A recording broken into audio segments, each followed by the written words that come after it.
آمنوا صلوا علیہ وسلموا تسلیما۔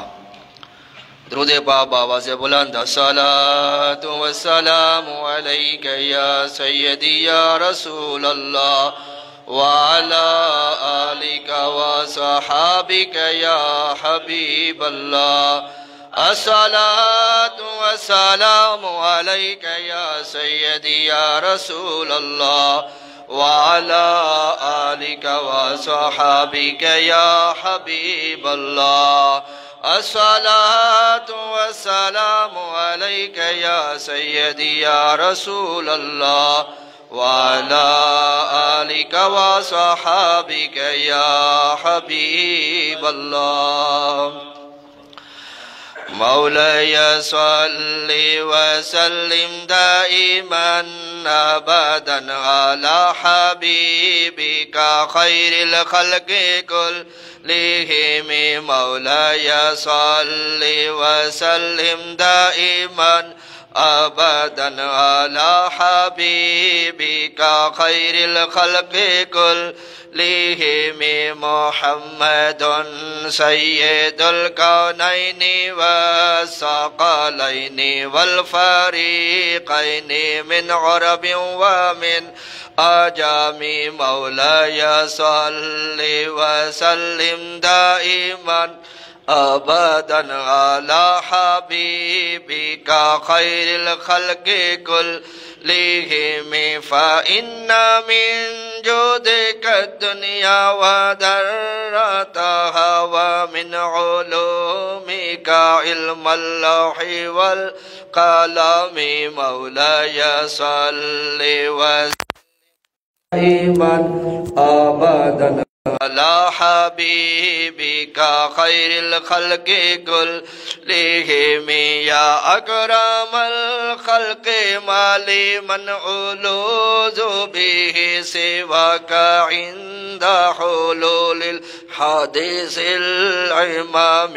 مولاي صل وسلم دائما أبدا على حبيبك خير الخلق كلهم، وكلهم من رسول الله ملتمسا غرفا من البحر أو رشفا من الديام۔ مولاي صل وسلم دائما أبدا على حبيبك خير الخلق كلهم، ثم الرضا عن أبي بكر وعن عمر، ثم الرضا عن أبي بكر وعن عمر وعن علي وعن عثمان ذي الكرم۔ مولاي صل وسلم دائما أبدا على حبيبك خير الخلق كلهم۔ مولاي صل وسلم دائما أبدا على حبيبك خير الخلق كلهم۔ يا ربي بالمصطفى بلغ مقاصدنا، يا ربي بالمصطفى بلغ مقاصدنا واغفر لنا ما مضى يا واسع الكرم۔ مولاي صل وسلم دائما أبدا على حبيبك خير الخلق كلهم، فاغفر لناشدها واغفر لقارئها، فاغفر لناشدها واغفر لسامعها، سألتك الخير يا ذا الجود والكرم۔ مولاي صل وسلم دائما أبدا على حبيبك خير الخلق كلهم۔ مولاي صل وسلم دائما أبدا على حبيبك خير الخلق كلهم۔ مولاي صل وسلم دائما أبدا على حبيبك خير الخلق كلهم۔ حضور نبی کریم رؤوف الرحیم صلی اللہ تعالیٰ علیہ وآلہ وسلم کی بارگاہ میں صلاۃ و سلام عرض کرنے کے بے شمار فضائل احادیث و روایات میں ملتے ہیں۔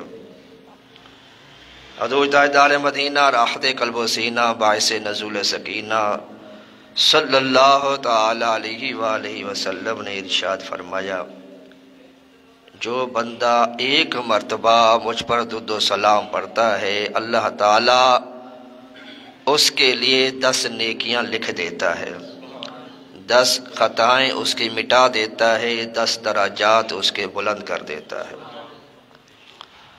اور فرمایا جو ایک مرتبہ درود و سلام پڑھتا ہے اللہ تعالیٰ اس کے لیے 70 دروازے رحمتوں کے کھول دیتا ہے، اور اس کی 100 حاجات اللہ پوری فرماتا ہے۔ بے شمار برکتیں ہیں، بے شمار عظمتیں ہیں، فضیلتیں ہیں سرکار دو عالم صلی اللہ تعالی علیہ وسلم کی ذات اقدس پر درود و سلام بھیجنے کی۔ اللہ تبارک و تعالی ہمیں کثرت کے ساتھ درود و سلام پڑھنے کی توفیق عطا فرمائے۔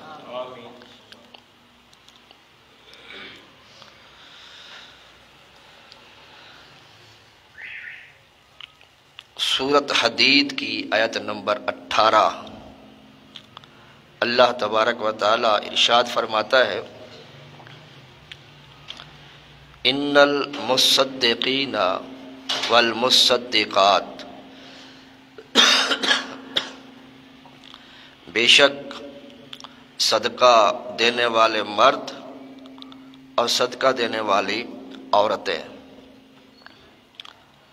وَأَقْرَضُوا اللَّهَ قَرْضًا حَسَنًا، اور وہ جنہوں نے اللہ کو اچھا قرض دیا،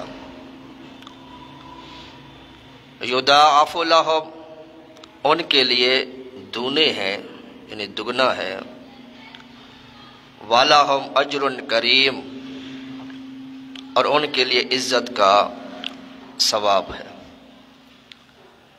اچھا قرض سے مراد خوش دلی اور نیت صالحہ کے ساتھ مستحقین کو صدقہ دیا اور رائے خدا میں خرچ کیا، اسے کہا جاتا ہے قرض حسنہ۔ صدقہ ہر حال میں اچھا ہے، مگر کبھی بعض حالات میں بہت ہی زیادہ اچھا ہو جاتا ہے، جیسے تندرستی کی حالت میں خیرات کا ثواب مرتے وقت خیرات کرنے سے زیادہ افضل ہے۔ یعنی صحت تندرستی ہے اور اللہ کی راہ میں اگر وہ 1 روپیہ صدقہ کرتا ہے اور مرنے کے قریب ہے وہ 100 روپے صدقہ کرتا ہے تو وہ 1 روپیہ 100 روپے میں بھاری ہو جائے گا۔ اور متقی پرہیزگار کو صدقہ دینا فاسق و فاجر کو دینے سے افضل ہے۔ صاف ظاہر ہے کسی فاسق فاجر کو دے گا تو وہ گناہوں میں خرچ کر دے گا، جوئے میں لگا دے گا، شراب میں لگا دے گا، یا کسی اور غلط کام میں پیسے کو صرف کرے گا۔ لیکن کسی نیکوکار بندے کو صدقہ دیں گے، اس کے ساتھ تعاون کریں گے، بھلائی کریں گے تو یقیناً وہ اچھے کاموں میں خرچ کرے گا، نیک اعمال کرے گا اور اس کا فائدہ آپ کو پہنچے گا۔ جہاں صدقے کی ضرورت ہے وہاں پر اگر خرچ کرے گا تو اور زیادہ ثواب بڑھے گا۔ جیسے کسی جگہ پہ پانی کی قلت ہے، وہاں پر سبیل کا اہتمام کر لیتا ہے، اور جیسے آج کل کئی جگہوں پہ جو ہے وہ واٹر فلٹریشن کا سسٹم ایک لوگوں نے گھروں کے باہر بھی لگایا ہوتا ہے کہ لوگ اس سے فلٹر والا پانی لیتے ہیں، تو یہ بھی صدقہ جاریہ اور زیادہ ثواب کا باعث ہے۔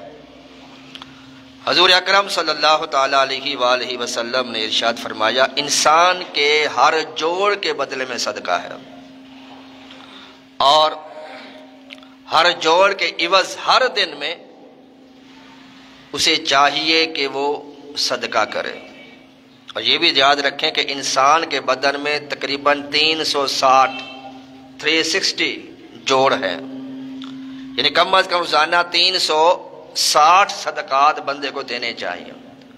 اور میرے آقا صلی اللہ تعالیٰ علیہ وآلہ وسلم فرماتے ہیں ہر نیکی صدقہ ہے، ہر اچھا کام کا حکم دینا صدقہ ہے، ہر برائی سے منع کرنا صدقہ ہے، راستے سے تکلیف دہ چیز کو ہٹا دینا صدقہ ہے۔ حتیٰ کہ میرے آقا صلی اللہ تعالیٰ علیہ وآلہ وسلم نے ارشاد فرمایا تبسموں کا فی اخی کا صدقۃ، تمہارا کسی مسلمان بھائی کے ساتھ مسکرا کر بات کر لینا یہ بھی صدقہ ہے۔ یعنی کوئی بندہ یہ نہیں کہہ سکتا کہ میرے پاس تو مال نہیں ہے، میرے پاس تو پیسے نہیں ہے، میں کیسے صدقہ دوں؟ تو میرے آقا نے فرمایا کسی کے ساتھ مسکرا کے بات کر لو، خوش اخلاقی سے پیش آ جاؤ، یہ بھی صدقے کا ثواب ہے۔ تو صدقے کا مفہوم بہت وسیع ہے۔ اور فرمایا کہ جو بندہ نماز کے لیے چل کے جاتا ہے ہر قدم اٹھانا اس کے لیے صدقہ ہے۔ اور حضور نبی کریم صلی اللہ تعالیٰ علیہ وآلہ وسلم نے یہاں تک ارشاد فرمایا کہ ہر ایک کی حلال صحبت میں صدقہ ہے۔ صحابہ کرام نے عرض کہا یا رسول اللہ صلی اللہ علیہ وسلم، کیا ہم میں سے کوئی اپنی شہوت پوری کرے تو اس میں بھی ثواب ملے گا؟ میرے آقا صلی اللہ تعالیٰ علیہ وآلہ وسلم نے فرمایا اگر یہ شہوت حرام میں صرف کرتا تو کیا اس پہ گناہ ہوتا؟ تو صحابہ نے کہا یا رسول اللہ ضرور ہوتا گناہ۔ فرمایا جب حرام میں اپنی شہوت کو پورا کرے گا تو گناہ ہوگا، لیکن حلال میں یعنی اپنی زوجہ کے پاس جا کے پوری کرے گا تو اس پہ اس کو ثواب ہوگا، صدقے کا اجر ملے گا۔ کان لہ اجر۔ میرے آقا صلی اللہ تعالیٰ علیہ وآلہ وسلم نے ارشاد فرمایا دو ایسے فرشتے روزانہ نازل ہوتے ہیں جن میں سے ایک کہتا ہے اللہم آتی منفقا خلفا، اے اللہ عز و جل سخی کو زیادہ اچھا عوض دے، اور دوسرا فرشتہ کہتا ہے اللہم آتی ممسکا تلفا، اے اللہ عز و جل بخیل کنجوس کو بربادی دے۔ اور اللہ تعالیٰ قرآن مجید فرقان حمید میں ارشاد فرماتا ہے قل عبادی الذین آمنوا یقیموا الصلاۃ وینفقوا مما رزقناہم سرا وعلانیۃ من قبل ان یاتی یوم لا بیع فیہ ولا خلال، میرے ان بندوں سے فرماؤ جو ایمان لائے کہ نماز قائم رکھیں اور ہمارے دیے میں سے کچھ ہماری راہ میں چھپے اور ظاہر خرچ کریں اس دن کے آنے سے پہلے جس میں نہ سوداگری ہوگی اور نہ یارانہ۔ ایک اور مقام پر اللہ تعالیٰ ارشاد فرماتا ہے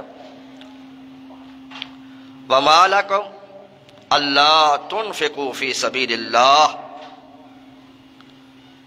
تمہیں کیا ہوا کہ تم اللہ کی راہ میں صدقہ خیرات نہیں کرتے؟ وَلِلَّهِ مِيرَاثُ السَّمَاوَاتِ وَالْأَرْضِ، زمین و آسمان کا مالک تو اللہ تعالیٰ ہے، تمہیں جو اللہ نے مال دیا ہے اس کا حقیقی مالک کون ہے؟ اللہ تعالیٰ ہے۔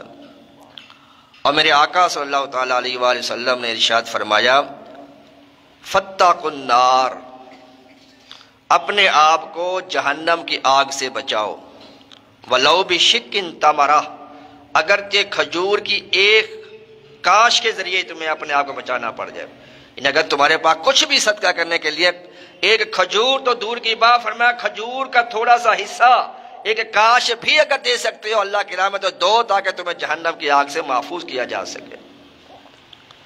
اور فرمایا کہ صدقہ برائی کے 70 دروازے بند کر دیتا ہے۔ حدیث قدسی ہے، اللہ تعالیٰ ارشاد فرماتا ہے اے ابن آدم اپنا خزانہ یعنی مال صدقہ کر کے میرے سپرد کر دے، یہ نہ جلے گا نہ ڈوبے گا نہ ہی چوری ہوگا، تیری شدید حاجت کے وقت یعنی بروز محشر میں اسے تجھے لوٹا دوں گا۔ اور میرے آقا صلی اللہ تعالیٰ علیہ وآلہ وسلم نے ارشاد فرمایا 7 قسم کے لوگوں کو اللہ تعالیٰ اپنے عرش کے سائے میں رکھے گا۔ ان میں ایک وہ ہوگا جو صدقہ خیرات اس طرح کرے گا کہ بائیں ہاتھ کو بھی خبر نہیں ہوگی، اور یعنی لوگوں میں صدقہ دے کر مشہور نہیں کرے گا کہ میں نے یہ صدقہ دیا، میں نے یہ اس کے ساتھ تعاون کیا۔ اور اللہ تعالیٰ ارشاد فرمایا لا، اس سے صدقے کا ثواب ضائع ہو جاتا ہے۔ اور حضور نبی کریم صلی اللہ علیہ وسلم فرماتے ہیں صدقہ اس طرح دو کہ تمہارے دائیں ہاتھ کو بھی خبر نہ ہو۔ فرمایا اوپر والا ہاتھ جو ہوتا ہے وہ نیچے والے ہاتھ سے بہتر ہوتا ہے، کیونکہ اوپر والا جو ہوتا ہے وہ دینے والا ہوتا ہے، کیونکہ لینے والے کا ہاتھ نیچے ہوتا ہے۔ تو فرمایا دینے والے بنو، لینے والے نہ بنو۔ اور حضور نبی کریم صلی اللہ علیہ وسلم نے سوال کرنے کی مذمت بیان فرمائی بے شمار حدیث کے اندر، بلکہ ایک روایت میں آتا کہ حضور نبی کریم صلی اللہ علیہ وسلم نے اس کے معاملے میں، مانگنے کے معاملے میں، سوال کرنے کے معاملے میں میرے آقا نے صحابہ سے خصوصی بیعت لی کہ میرے ہاتھ پر بیعت کرو، مجھ سے وعدہ کرو، کسی سے سوال نہیں کرو گے، کسی سے مانگو گے نہیں۔ آتے یہ گداگری جو ہے، یہ بھیک مانگنا، یہ تو پیشہ بن گیا ہے۔ شریعت کے اندر اس کی مذمت بیان کی ہوئی ہے۔ میرے آقا صلی اللہ تعالیٰ علیہ وآلہ وسلم فرماتے ہیں کہ جو بلا ضرورت مانگتا ہے وہ اپنے لیے انگارے جمع کرتا ہے، آگ کے انگارے۔ جو مجبور ہے، جو واقعی اس کا اہل ہے، معذور ہے شدید، کہ وہ سوال جس کو شریعت نے جائز کیا ہے وہ مانگ سکتا ہے۔ جو ہٹا کٹا ہے اور کام کر سکتا ہے اور وہ پھر بھی مانگ رہا ہے، سوال کر رہا ہے۔ صحابہ کرام کا اس بات پہ اس طرح عمل تھا جب میرے آقا نے فرمایا کہ مجھ سے وعدہ کرو کہ تم سوال نہیں کرو گے، کسی سے مانگو گے نہیں۔ روایت میں آتا ہے صحابہ کی چھڑی اگر گھوڑے سے نیچے گر جاتی تو وہ کسی کو یہ نہیں کہتے کہ بھئی یہ چھڑی یا لاٹھی مجھے پکڑا دو، کہیں یہ بھی سوال کرنے میں نہ آ جائے۔ وہ خود گھوڑے سے اترتے اور اپنے چھڑی کو اٹھاتے، اور بلا ضرورت ایسے لوگوں کو دینا بھی نہیں چاہیے۔ حضور نبی کریم صلی اللہ تعالیٰ علیہ وآلہ وسلم فرمایا صدقہ دینے والے کا اللہ تعالیٰ اس طرح سے پرورش کرتا ہے، جو صدقہ تم دیتے ہو اللہ تعالیٰ اس کی پرورش ایسے کرتا ہے جو تم اپنے بچڑے کی پرورش کرتے ہو۔ اور یہ صدقہ ہوتا ہے نفلی صدقہ، لیکن جو فرض صدقات ہیں جیسے زکوٰۃ، فطرانہ، یہ اعلانیہ بھی دیا جا سکتا ہے۔ ایک شخص نے کھلے عام کسی عالم دین کو صدقہ دیا، انہوں نے اسے واپس کر دیا۔ پھر کسی نے پوشیدہ طور پر چپکے سے ان کو دے دیا، عالم دین نے اس کو قبول کر لیا۔ جب وجہ پوچھی گئی تو فرمایا صدقہ چھپا کر دینے میں ادب اور احترام ملحوظ رکھا جاتا ہے، اور اعلانیہ کھلے عام صدقہ دینے میں بے ادبی کا شبہ ہوتا ہے۔ اور فرمایا کہ چھپا کر دینا اس لیے بھی بہتر ہے کیونکہ ظاہری لینے میں ذلت اور توہین محسوس ہوتی ہے۔ ایک اعرابی نے عرض کیا یا رسول اللہ صلی اللہ علیہ وسلم مجھے ایسا عمل سکھا دیجئے جو مجھے جنت میں داخل کر دے۔ میرے آقا صلی اللہ تعالیٰ علیہ وسلم نے فرمایا اگرچہ کلام تم نے مختصر کیا ہے، سوال تمہارا مختصر ہے، مگر سوال کی وسعت بہت بڑی ہے۔ فرمایا غلام آزاد کرو اور گردن چھڑاؤ، اگر اس کی طاقت نہ ہو، جیسے آج کل غلام کا دور نہیں ہے، اس کی طاقت نہ ہو تو پھر کسی بھوکے کو کھانا کھلاؤ اور پیاسے کو پانی پلاؤ۔ اور میرے آقا صلی اللہ تعالیٰ علیہ وسلم فرماتے ہیں جو کسی کو پانی پلاتا ہے، پانی کے ہر قطرے کے بدلے میں اللہ تعالیٰ اسے 1000 نیکی عطا فرماتا ہے۔ جب بندہ کسی کو 1 گلاس پانی پلائے گا تو گلاس کے اندر کتنے قطرات ہوں گے، لاکھوں اربوں نیکیاں جو اللہ تعالیٰ عطا فرما دے گا صرف 1 گلاس پلانے پر۔ اور میرے آقا صلی اللہ تعالیٰ فرماتے ہیں کہ جو کسی مسلمان کو اس کی پسند کی چیز کھلا دے، شرعی دائرے میں رہتے ہوا ہے، پسندیدہ چیز کسی مسلمان کو میرے آقا فرماتے ہیں اگر کوئی کھلا دے اللہ تعالیٰ اسے 60 برس کی عبادت کا ثواب عطا فرماتا ہے۔ شرعی حدود کے اندر پسند کی، یعنی کہ اب اس کو شراب پسند ہے تو کہ مجھے شراب پسند ہے، مجھے پسندیدہ چیز کھلاؤ، تو شرعی حدود کے اندر کوئی چیز مانگتا ہے. جیسے ہمارے بلال بھائی کو بریانی پسند ہے، ہاں جی، اور ان کو بریانی کھلا دیں بغیر بتائیں، ان کو اچانک یا بلال بھائی آ جائے ہمارے گھر آپ کی دعوت ہے، اور ان کے بلال بریانی کھلائیں، ان کو تو کتنے خوش ہوں گے. یہ فرمایا کہ جو مومن کے دل میں خوشی داخل کرتا ہے وہ بھی 60 برس کی عبادت سے افضل ہوتا ہے. کسی مومن کا دل خوش کرنا. میں نے گزشتہ جمعہ کسی میں بتایا تھا کہ جو میرے آقا معراج کی رات رازوں میں راز ایک بات بتائی تھی، میں اللہ تعالیٰ نے فرمایا تھا کہ محبوب جو تمہارا امتی کسی کا دل جوڑ دے گا تو بلا بغیر حساب کے جنت میں داخل کر دوں گا. تو اس میں یہ بھی ایک روایت ملتی ہے کہ میرے آقا فرماتا ہے جو کسی مومن کے دل میں خوشی داخل کرے اللہ تعالیٰ اسے 60 برس کی عبادت کا ثواب عطا فرماتا ہے. ایک مرتبہ خواجہ غریب نواز یہ اگلے مہینے عرس مبارک آ رہا چھٹی شریف کے نام سے، تو خواجہ غریب نواز کے پاس ایک کسان آیا رحمۃ اللہ علیہ اور کہا کہ حضور میں فلاں علاقے سے آیا ہوں اور وہاں کا جو گورنر ہے وہ آپ کا مرید ہے، ٹیکس اس نے بڑھا دیے ہیں، میں ادا نہیں کر سکتا، مہربانی فرمائیں میری سفارش کر دیں، وہ آپ کی بات مان لے گا، یا تو وہ ٹیکس کم کر دے یا مجھے چھوٹ دے دے کہ میں 2 مہینوں میں اس کو ادا کر دوں یا تھوڑا ڈیلے کر دوں اس کو. تو خواجہ غریب نواز رحمۃ اللہ علیہ نے اس کو ساتھ لیا اور کئی میل کا فاصلہ تھا، اب پیدل اس کے ساتھ اس کے علاقے میں گئے. وہاں کے گورنر کو پتہ لگا کہ میرے پیر و مرشد تشریف لا رہے ہیں، وہ باہر آ گئے اپنے محل سے اپنے جگہ سے اور آ کے استقبال کیا کہ حضور آپ کیسے آئے. کہا کہ اس کسان کا یہ مسئلہ تھا، اس پہ ٹیکس لگ گیا ہے، تو اگر گنجائش ہے تو اس کو تھوڑی رعایت دے دو. تو مرید نے اس گورنر نے کہا کہ حضور اگر آپ اس کو چٹھی دے دیتے لکھ کر، اگر چٹھی نہ بھی دیتے صرف آپ کا پیغام مجھ تک پہنچ جاتا تو میں ویسے ہی اس کو معاف کر دیتا، آپ نے آنے کی زحمت کیوں گوارا کی.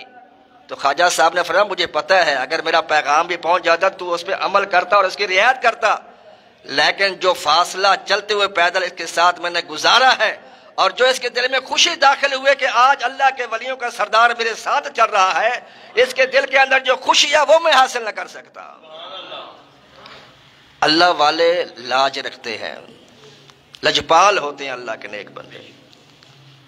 تو یہ ہماری تعلیمات کے لیے ان کے واقعات ہوتے ہیں، ہمیں اس سے درس حاصل کرنا چاہیے. فرمایا مومن کے دل میں نے پہلے بتایا آپ کو، میرے آقا فرماتے ہیں صدقہ کرنے کے لیے کچھ بھی نہیں ہے تمہارے پاس، تم صرف مسکرا کر کسی سے بات کر لو، یہ بھی تمہیں صدقے کا ثواب دے گا. تبسموں کا بھی اخی کا صدقۃ، یہ بھی تمہارے صدقے کا ثواب ہوگا. مسکرا کر بات تو کرو. تو 4 پیسے کسی کے پاس آ جائے بندے کو بندہ نہیں سمجھتا، ایسا نہیں کرنا چاہیے. میرے آقا صلی اللہ تعالیٰ علیہ وسلم فرماتے ہیں جو تکبر کرتے ہیں، دوسروں کو حقیر سمجھتے ہیں، میرے آقا صلی اللہ تعالیٰ علیہ وسلم فرماتے ہیں کل بروز قیامت ان متکبرین کو چیونٹی کی شکل میں لایا جائے گا اور مخلوق ان کو روندتے ہوئے جا رہی ہوگی. اللہ تعالی ہم سب کو تکبر سے محفوظ رکھے.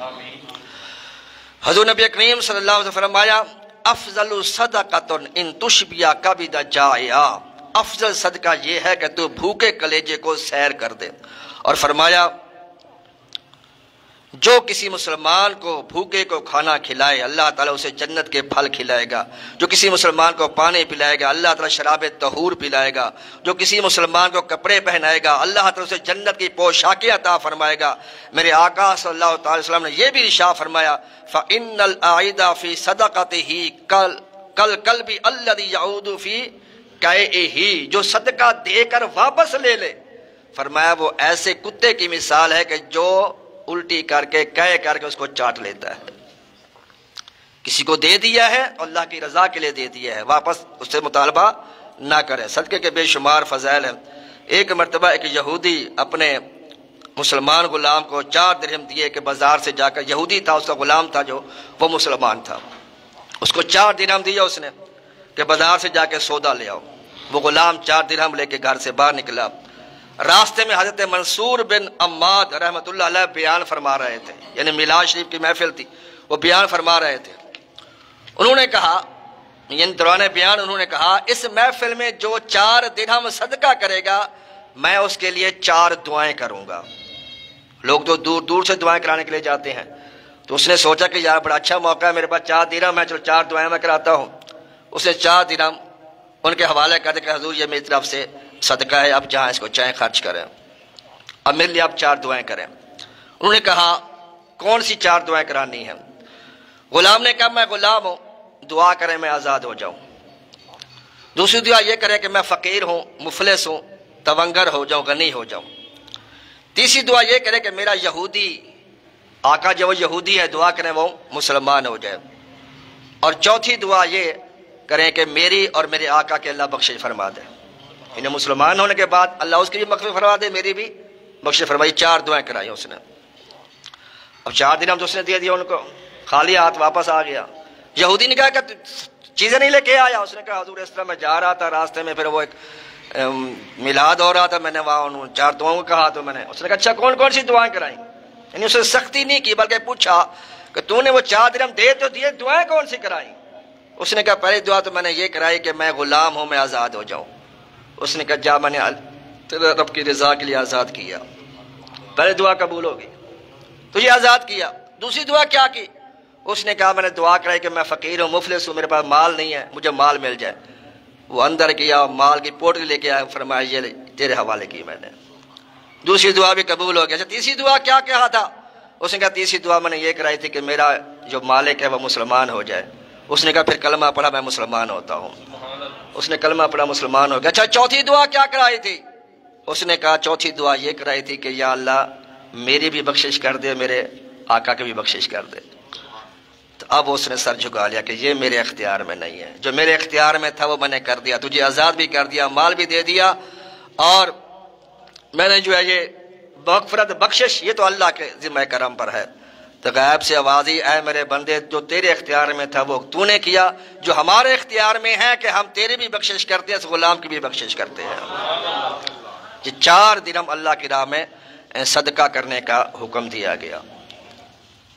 تو صدقے کے بے شمار فضائل ہیں، بے شمار اس کی فضیلتیں ہیں، بے شمار اس کی برکتیں ہیں۔ اور ایک صدقہ ہوتا ہے جو وقتی طور پر ہوتا ہے، ایک ہوتا ہے صدقہ جاریہ۔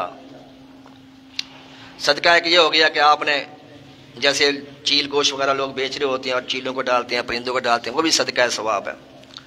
میرے آقا فرماتا ہے ہر گیلے جگر میں صدقہ ہے، یعنی جانور کو بھی کھلائیں گے تو بھی صدقے کا ثواب ملے گا، انسان کو کھلائیں گے تو بھی صدقے کا ثواب ملے گا۔ اور یہ صدقہ یعنی وقت تو کھایا اور ختم ہو گیا، ثواب اس کو صدقے کا مل گیا۔ ایک ہوتا ہے صدقہ جاریہ، یعنی صدقہ ایسا کرے کہ جو ہمیشہ ہمیشہ چلتا رہے۔ مثال کے طور پر قرآن پاک لے کے مسجد میں رکھ دیا، اب جب تک وہ پڑھا جاتا رہے گا اس کو ثواب ملتا رہے گا۔ مسجد بنوا دی، جب تک نماز پڑھی جاتی رہے گی اس ثواب ملتا رہے گا۔ مسجد میں کوئی ایسی چیز لگا دی جو استعمال ہوتی رہے گی، اس کا ثواب اس کو پہنچتا رہے گا۔ اور یہ بھی یاد رکھیں ثواب مرنے کے بعد نہیں پہنچتا، بندہ زندہ بھی ہو پھر بھی ثواب پہنچتا ہے۔ ایصال ثواب جو ہوتا ہے یہ زندوں کو بھی کیا جا سکتا ہے، مردوں کو بھی کیا جا سکتا ہے۔ اور بھی بے شمار مثال جو صدقہ جاریہ کی مثالیں ہیں۔ اور میرے آقا نے حدیث میں ارشاد فرمایا کہ انسان جب انتقال کر جاتا ہے سارے اعمال کا سلسلہ ختم ہو جاتا ہے، لیکن 3 اعمال ایسے ہوتے ہیں جو اس کے جاری رہتے ہیں، صدقہ جاریہ اور صدقۃ جاریۃ، ایک صدقہ جاریہ اس کا جاری رہتا ہے، ثواب پہنچتا رہتا ہے، اور علم ينتفع به، اور ایسا علم جو وہ چھوڑ کے گیا جس سے نفع حاصل کیا جائے اس کا ثواب بھی اس کو پہنچتا رہتا ہے۔ اور فرمایا او ولد صالح يدعو له، اور نیک اولاد جو اس کے لیے دعا کرتی رہے اس کا ثواب بھی اس کو پہنچتا رہتا ہے۔ تو بے شمار اس کی برکتیں ہیں۔ ہمارے بہت سے دوست ایسے ہوتے ہیں جو اپنے والدین کے سارے ثواب کے لیے اس سے کہ صدقہ جاریہ کا اہتمام کرتے ہیں۔ اللہ تعالی ہمیں بھی اس پر عمل کرنے کی جو ہے وہ توفیق عطا فرمائے۔ 2 مسئلے ہیں وہ تھوڑے سے بیان کرنے ہیں۔ ایک تو ہے قضا نمازوں کا، ویسے تو ضمناً تو میں نے پچھلے جمعہ بتایا تھا غالباً، اور دوسرا ہے حیلہ اسقاط۔ تو یہ طرح توجہ سے سننے والے مسئلے ہیں، ہو سکتا ہے کہ ہمارے بہت سے مسلمان ان سے واقف نہ ہوں، جب ان کو علم ہوگا تو انشاءاللہ امید ہے کہ اس پہ عمل بھی کریں گے۔ جس چیز کا بندوں کو حکم ہے اسے بجا لانے کو ادا کہتے ہیں، اور وقت ختم ہونے کے بعد عمل میں لانا قضا کہلاتا ہے۔ وقت کے اندر اگر تحریمہ باندھی تو یہ نماز قضا نہ ہوئی، کیونکہ ہمارا پچھلے چند جمعے جو تھے وہ نماز کے موضوع پر تھے، یہ اس حوالے سے یہ بیان ہو رہا۔ وقت کے اندر اگر تکبیر تحریمہ پڑھ لی تو یہ نماز قضا نہیں ہوگی بلکہ ادا ہوگی، یعنی اس نے نماز شروع کیا وقت کے اندر ہی، لیکن وہ نماز کا وقت ختم، ظہر کی نماز پڑھ رہا تھا، اب اس کا اینڈ تھا، مثال کے 3:30 بجے ظہر کا ٹائم ختم ہو رہا ہے، اور اس نے 3:26 پہ تکبیر کہہ لی ظہر کی، کیونکہ ظہر کا ٹائم تو تکبیر کہہ دی۔ اب فرض پڑھتے پڑھتے عصر کا وقت شروع ہو گیا 3:30 بجے، لہذا تب بھی اس کی یہ نماز درست ہوگی۔ وقت کے اندر اگر تحریمہ باندھی تو یہ نماز قضا نہ ہوئی بلکہ ادا ہوگی، مگر نماز فجر، نماز جمعہ اور عیدین میں وقت کے اندر سلام پھیرنا ضروری ہوتا ہے، یعنی فجر کی نماز میں یہ رعایت نہیں ہے۔ اس طرح جمعے کی نماز میں اگر جمعے کا ٹائم مثال کے طور پہ 3:30 بجے ختم ہو رہا ہے، جو ظہر کا ٹائم ہوتا ہے وہی جمعے کا ٹائم ہوتا ہے۔